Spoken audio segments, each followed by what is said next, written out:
Hey everyone, and welcome to the very first session in our series called Today Matters.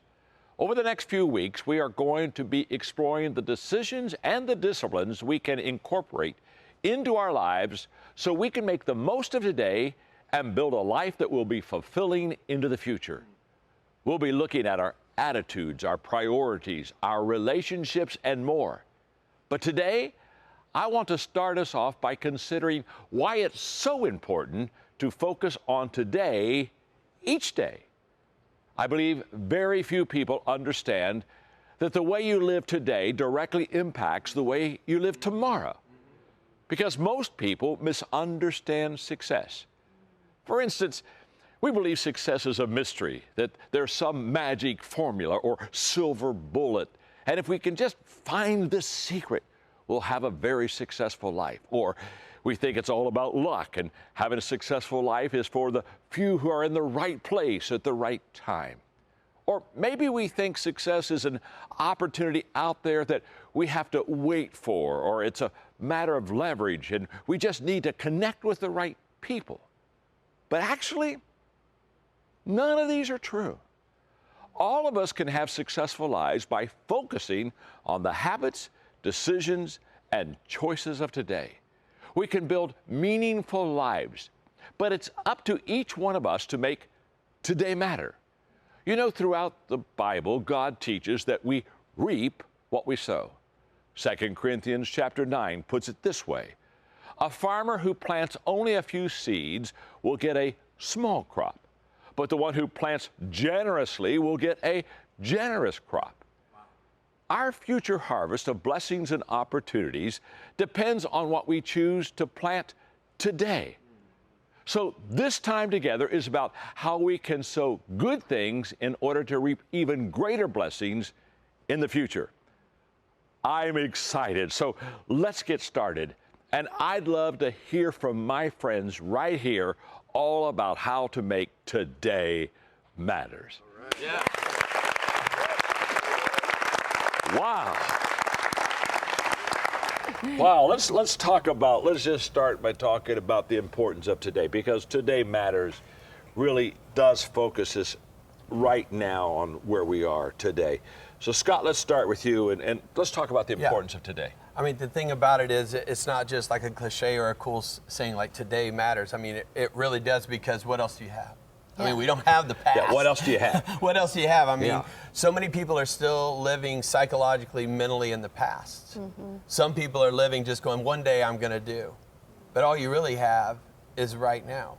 Mm-hmm. And so, I mean, even, you know, yesterday's gone, tomorrow's not promised. What I have is today. Yes. And so today is just waking up. I mean, think of even in the book of James, I think about in James chapter 4, where he says, you know, there's foolish guys who say, hey, tomorrow I'm going to go to this town, I'm going to make this money, start this business, doing that. But what do they even know? They don't even know if they have tomorrow. Life is like a vapor. It's like that.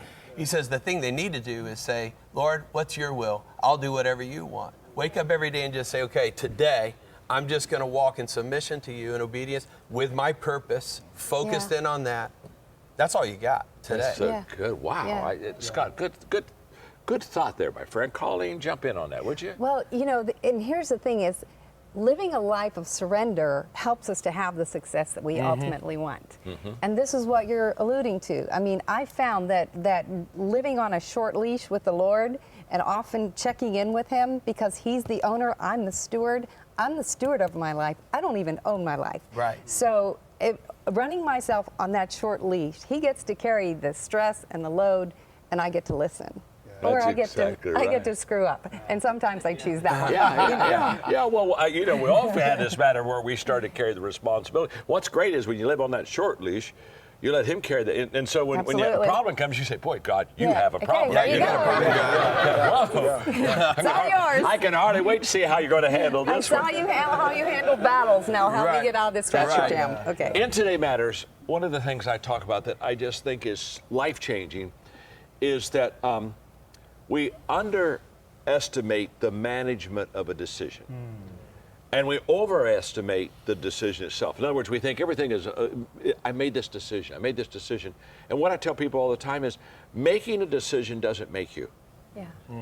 Managing the decision Yeah. is the key to your success. Yeah. In other words, once I make a decision, I've got to manage it every day. So I say, make your decision once, but you manage it on a daily basis. And Albert, I think a lot of people just look at that decision and say, wow, I made this decision, so it was so important in my life.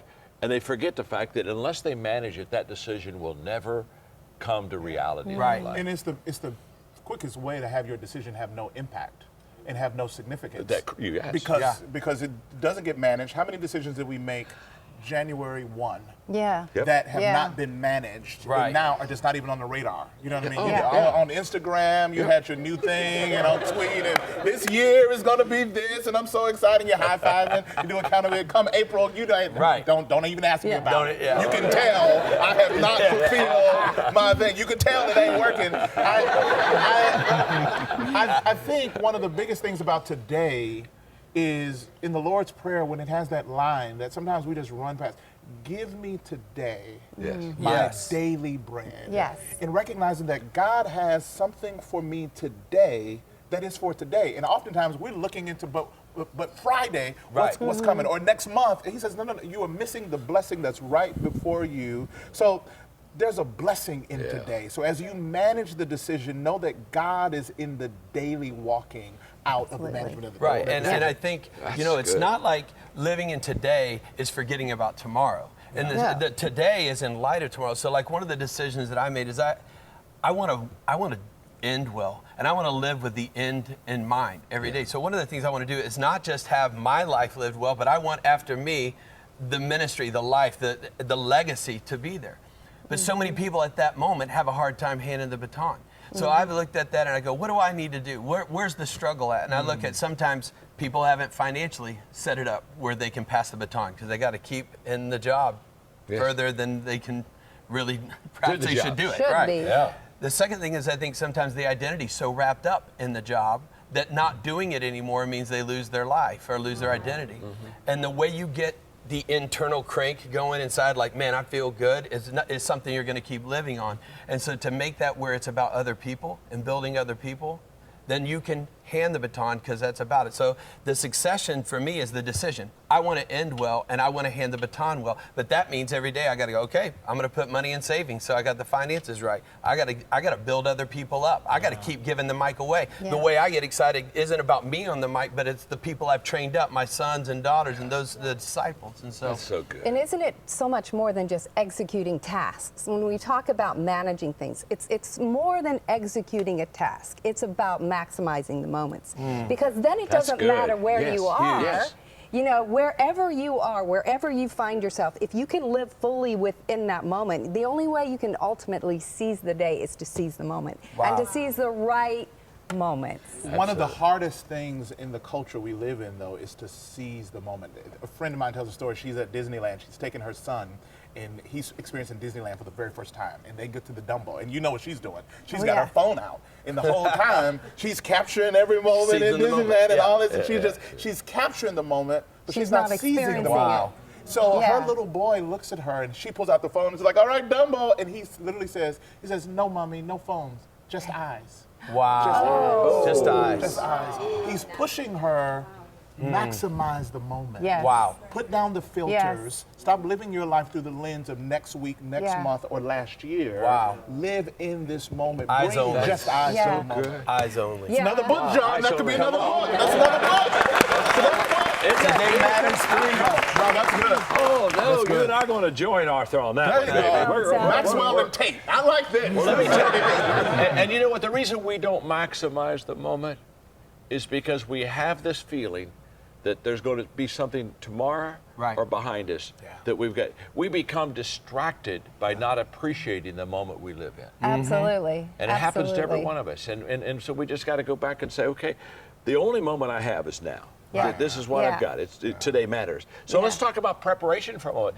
So how do we prepare ourselves? What are some principles that we can use to basically prepare ourselves to maximize that moment as you talked about, Albert? I think one of the biggest things, I think we underestimate daily preparation. Yeah, we do. I decided a few months ago that I was going to run a half marathon. I turned 40 and I'm running a half marathon.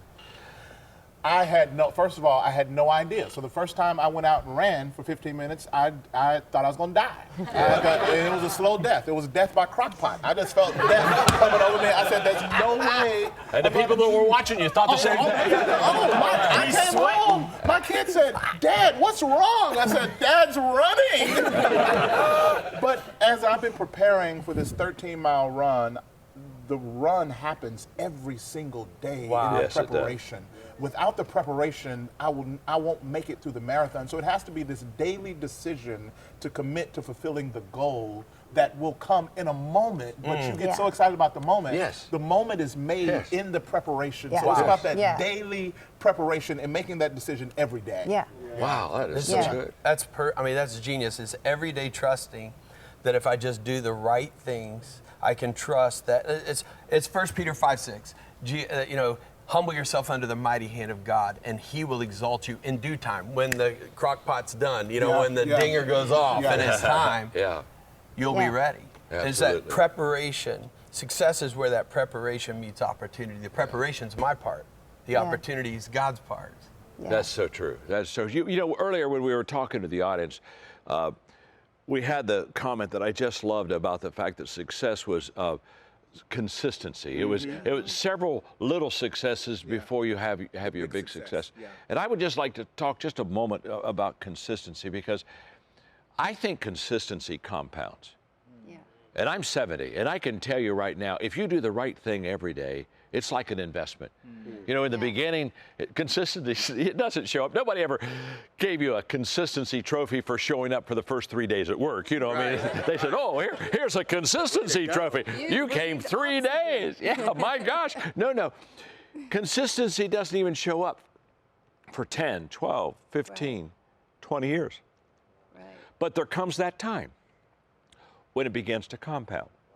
So why does consistency so many times not become on the top of our agenda? It's very simple. Because it's not rewarded immediately, There you go. Yep. and it's because it shows up later. Yeah.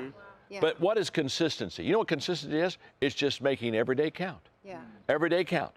And when you finish your day and you have done the right things, Yeah. you have had a good day. Yeah. Yeah. And I think that's what we need to really embrace in Today Matters, don't you? Oh, Yeah. it's Absolutely. huge. I was working out, which just sounds weird because that's just not what I do. I've never got done with a workout and said, man, I hate I did that. Yes. Like, I've always felt great about the experience. Now, I've never started a workout yet. Right, and said, where man, I wanna do Man, this." I want to do it. Yeah. But learning to make it count, I feel capacity. I feel my ability to do it. That consistency over time is beginning to shape and impact me exponentially in ways that I didn't even see. Oh, that is so good. And let me just go to the audience for just a moment. Just like the children of Israel when they're in the wilderness, they got manna for the day. And what happened when they started hoarding it? The moment they started hoarding it, of course, everything goes stale on them, and they realized something very important. And what they realized is the fact that we need to take that daily, give us this day our daily bread. Yeah. We need to make it a daily provision in our life and accept it, because all we have is the moment. And think about it, the only thing I'm accountable for right now is right now. Yeah. Right. Yeah. That's Yeah. all I'm accountable for. Yeah. Yeah. I'm not accountable for gifts I don't have, and I'm not accountable for the tomorrow that I'm not living. Yeah. I'm accountable for what I have This right moment. now. Yeah. Yeah. You see, I believe that you have the power to impact your life, and you can determine your trajectory, learn and grow, remain focused, and achieve your potential, and enjoy the journey that God has for you. Yeah. And it all starts by focusing on today. When I was in high school, I was very intrigued by the life of Benjamin Franklin. And literally the seed of Today Matters, that book I wrote, was birthed when I was in high school. And I read this quote by Ben Franklin, who said, "One today is worth 2 tomorrows. What I am to be, I am now becoming." I am so excited about what we're going to learn together in this study. And I wanted to help you to become the person you really want to be. So let's jump in, let's start conversation with your group, and let's learn from each other. And I'll see you next time.